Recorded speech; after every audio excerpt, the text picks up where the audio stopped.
পারভিন শারমিন, এই যে তোদের সম্পত্তির ভাগের অংশ।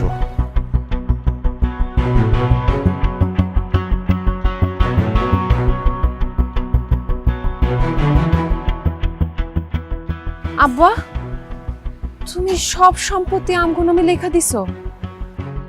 তাহলে কেন কইছিলা তুমি সম্পত্তি সব এতিমখানায় দান করে দিছো? কি হইল আব্বা, চুপ করে আছো কেন? কও তুমি কেন কইছো যে তুমি সব সম্পত্তি এতিমখানায় দান করে দিছো? দেখ মা, তোরা এই বাড়িতে আসার পরে জামাই বাবাজিরা আমারে কি সুন্দর করে আব্বা ডাকছে, আদর সম্মান করছে, অনেক অনেক উপহার নিয়ে আসছে, ভালোবাসা দিচ্ছে। আমি বুঝার চেষ্টা করছি যে এই আদর ভালোবাসা এগুলি কি সত্যই নাকি সব আমার সম্পত্তির লোভে করছে। যখন আমি তো করে বললাম যে এতিমখানায় আমি সব সম্পত্তি দান করে দিছি, তারপর দুই জামাই আমার সাথে যে ব্যবহারটা করলো,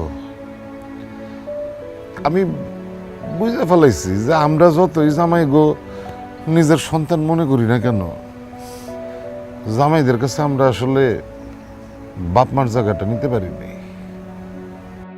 তারা আম করে আদর করছে, আমাদের ভালোবাসা দেখাইছে শুধুমাত্র আমাকে সম্পত্তির লোভে।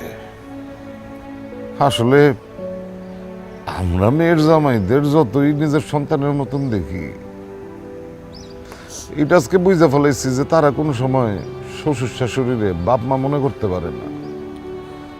আর শ্বশুর শাশুড়ির যদি সয় সম্পত্তি না থাকে তাহলে তো কাম সারছে।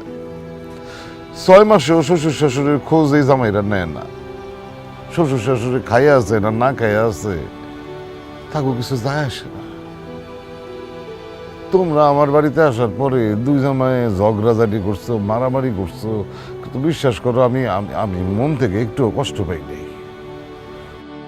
কিন্তু আজকে যখন আমি বুঝতে পারলাম যে তোমরা আসলে আমাগরে মানে কোন অবস্থাতেই বাপ মা ভাবতে পারো না, আমরা তোমার কাছে শ্বশুর শাশুড়ি, সম্পত্তির ভাগ দেওয়া শ্বশুর শাশুড়ি, খুব কষ্ট পেয়েছি, খুব কষ্ট পেয়েছি। কষ্ট পায় না, এত কষ্ট পাইতেছ কেন?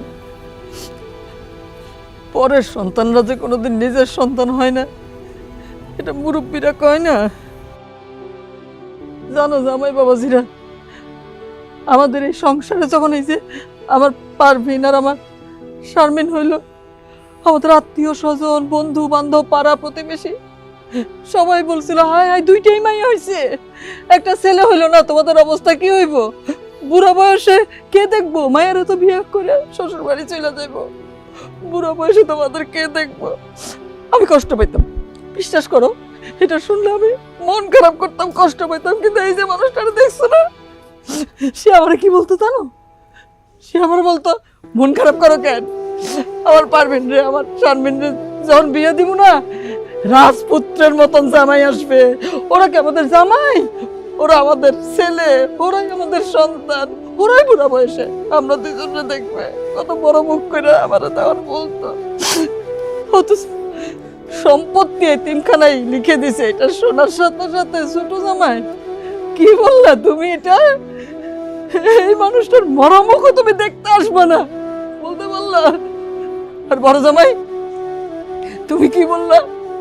আমার পারভিনের এই ভিটাতে জন্ম, তুমি কইয়া দিতে পারলা যে ওর জন্ম ভিটায় ও আর কোনোদিন আসতে পারবো না? কেমনে কইলা তোমরা এসব? এই যে শ্বশুর শাশুড়ি, আমাদের কোনো মূল্য নাই তোমাদের কাছে, খালি কি আমাদের এই যে টাকা পয়সা, ঘর বাড়ি, সহায় সম্পত্তি, এটারই শুধু দাম তোমাদের কাছে? এই যে তোমরা দুটো জামাই রে নিজের ছেলের মতন জানি এত আদর আপ্যায়ন করি, ভালোবাসা দেই, কোনো মূল্য নাই না? ও আরেকটা কথা, এই যে দুইটার দেখতেছো না, এই যে পারভিন আর শারমিন, এগুলা কি বাপ মার শ্রেষ্ঠ সম্পদ, কলিজার টুকরা তোমরা দুইটার হাতে তুলে দিছি, তারপরে এটার কোনো দাম নাই তোমাদের কাছে। আম্মা, আপনি আমাকে আর লজ্জা দিয়েন না। সম্পত্তির লোভে আসলে আমরা অমানুষ হয়ে গেছিলাম। আপনারা শ্বশুর শাশুড়ি আমাদেরকে যে এত আদর করেন, এত ভালোবাসেন, এটা কখনো চোখে পড়ে নাই। আপনারা ঠিকই বলছেন, আসলে আমি কখনোই আপনাদেরকে বাবা মা মনে করি নাই। আর আপনাদেরকে যে আদর, সম্মান, ভালোবাসা দেখাইছি, সব কিছু আমার শ্বশুরের সম্পত্তির লোভেই দেখাইছি।